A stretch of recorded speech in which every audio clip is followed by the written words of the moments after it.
Before we dive into today's story, remember to hit that like button, subscribe, and click the notification bell. You won't want to miss any of our deep dives into Japan's lesser-known realities. Let's take a look behind the scenes at a world not often mentioned in guidebooks or travel blogs. A world where economic pressures, cultural expectations, and complex social dynamics intersect in ways that might surprise and perhaps anger you. Japan's sugar baby culture. Not what you think. You've probably heard about Japan's sugar baby phenomenon, locally known as papakatsu, where young women, mostly university students, enter financial arrangements with older men. Sounds simple enough, right? But what if I told you that behind this growing trend lies a tapestry of economic decline, a lack of opportunities, and high debt among students? This isn't a simple story of choice or empowerment. In fact, it's the shadow cast by Japan's decades-long economic struggles.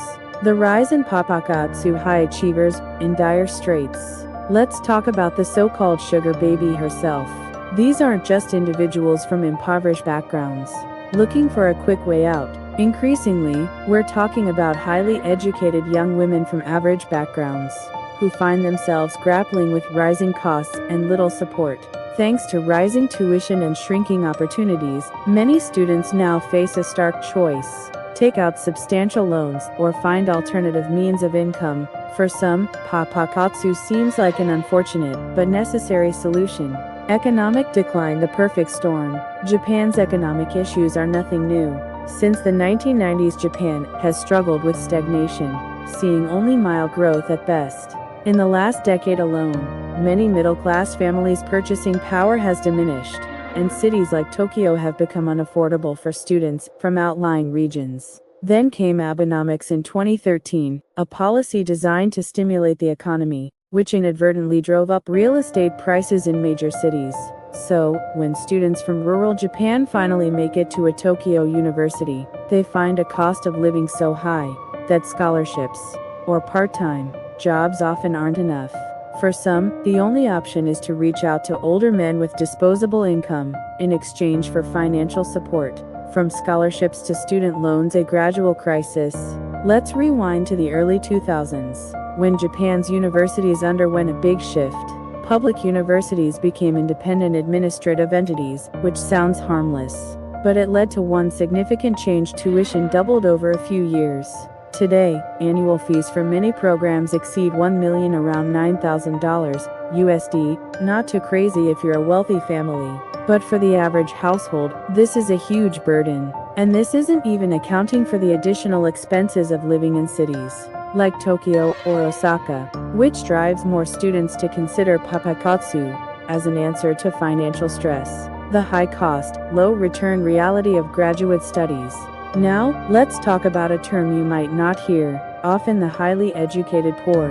Japan, unlike other countries, still largely adheres to a system of new graduate hiring, meaning your best bet for a stable job is to get hired straight out of undergrad. Even with a master's or PhD, one isn't guaranteed a well-paying job, far from it. Actually, many of Japan's graduate degree holders find themselves in irregular employment with low wages and little stability. Imagine studying and working hard, only to end up earning less than you'd expect, all while paying off hundreds of thousands of yen in student debt. It's little wonder that for some, the financial allure of papakatsu becomes difficult to ignore. COVID pandemic, brutal wake-up call. If you think the situation couldn't get worse, let's fast forward to 2020. The pandemic struck, and Japan, like much of the world, was hit hard. Service industries, heavily staffed by women and students, saw layoffs and reduced hours. Living expenses didn't stop, but paychecks did. More young women turned to papakatsu. But it wasn't just a choice, it was a last resort. What's so troubling here is that behind every papakatsu relationship, there's a story of someone trying to stay afloat in an unforgiving economy. This isn't glamorous, it's survival. The bigger picture, Japan's responsibility. So, is papakatsu a reflection of individual choice, or is it a symptom of Japan's failure to support its youth? The more you look into it, the harder it is to ignore the role of government policies, failed economic strategies, and neglect of higher education. It's as if Japan's youth have been left to fend for themselves. in a system that no longer promises stability or opportunity. And what's truly disheartening is that, while some young women manage to graduate and get stable jobs, others find themselves trapped in a cycle of debt and temporary solutions. So, the next time you hear about Japan's papaikatsu culture, remember, it's not just about relationships, it's about resilience and survival.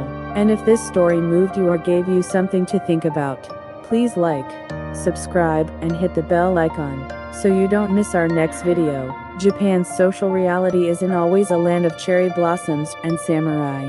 Sometimes, it's much grittier. Thanks for watching, and we'll see you in the next video.